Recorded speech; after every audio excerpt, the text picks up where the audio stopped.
My dear friends, I welcome you all to this daily reflections today on the Saturday of the second week in ordinary time.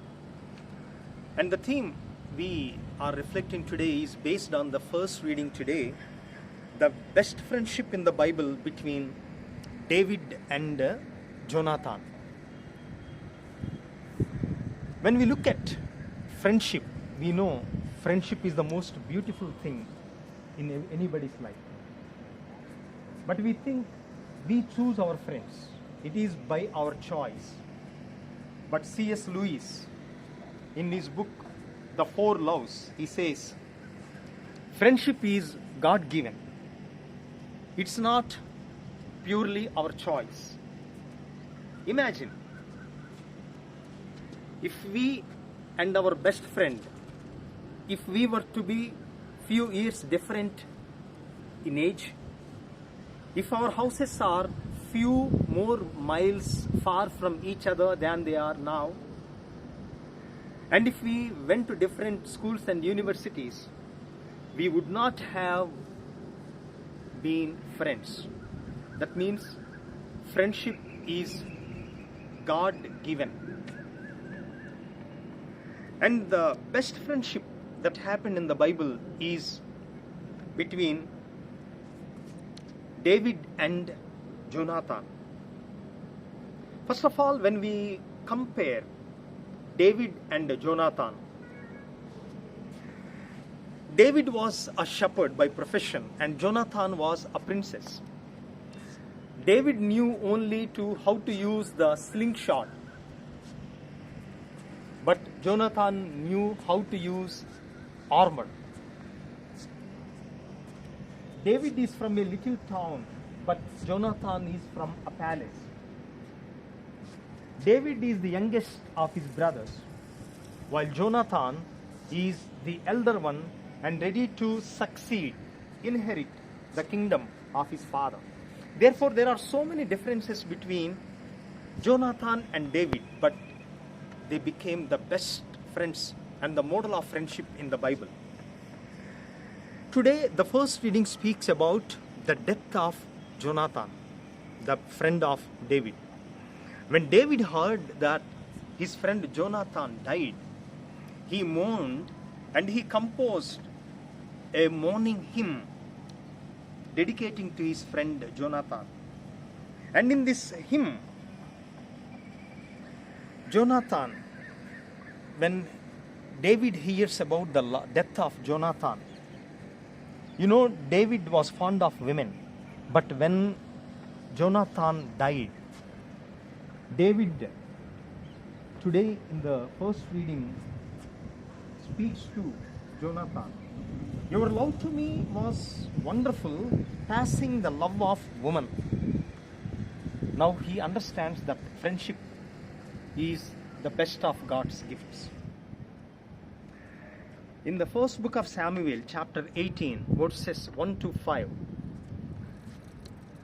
Saul, the first king of Israel, and Jonathan was about to succeed his father Saul to be the king.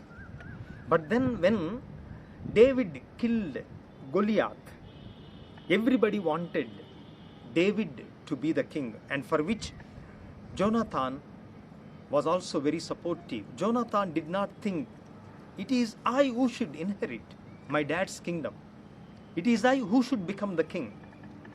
But Jonathan was very happy to make David the king. That's why we hear in these verses that Jonathan makes a covenant with David. You see how beautiful a covenant. Usually a covenant is a permanent bond agreement between God and his people. And Jonathan makes a covenant with David to be friends. And he gives his robe, his armor, his sword, his bow and belt.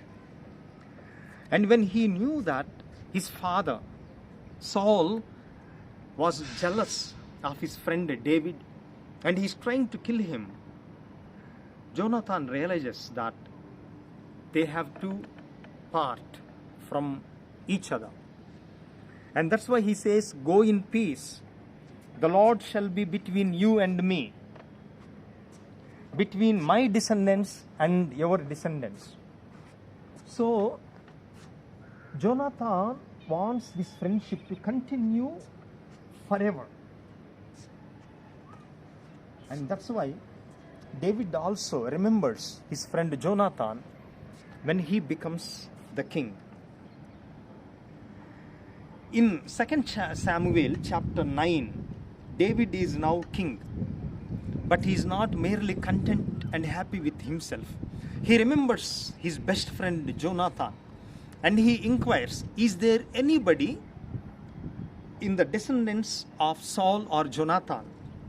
And he was told that there is a son of Jonathan by name Mephibosheth, and he is a crippled man, son of Jonathan, the friend of David. And he was told that he is living in Jerusalem. So David remembers the friendship with Jonathan and sends people to bring the son of Jonathan, Mephibosheth, to his kingdom. And he tells him, all the land that your ancestors had, I am going to give it to you back.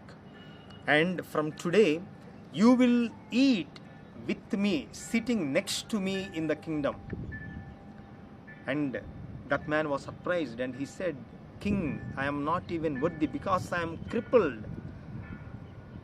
And then David insisted, and from that day, this son of Jonathan, a crippled man, lived in the kingdom, in the empire, and every day he ate with the king David.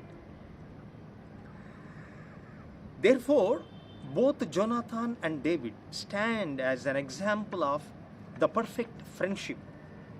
And some of the characteristics of their friendship we know based on the scriptures. 1 Samuel chapter 23 verse 17. Jonathan tells to David, you will be king of Israel and I will be second to you. There is no jealousy in perfect friendship. And one more thing, a perfect friend helps us to get closer to God. 1 Samuel chapter 23 verse 16. We read that Jonathan helped David to find strength in God.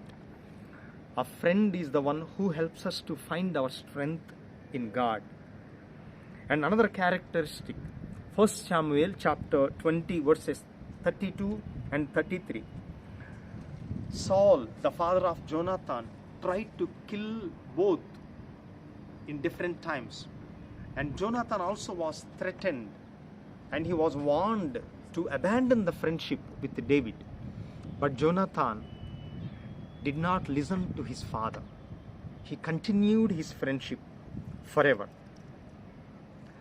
That's why, my brothers and sisters, my dear friends, today the first reading sets both David and Jonathan as an example for us to be a faithful friend and to realize that friendships are not something that we make choice of, but it is God given. I wish you all a very happy, good day in the Lord. Thank you.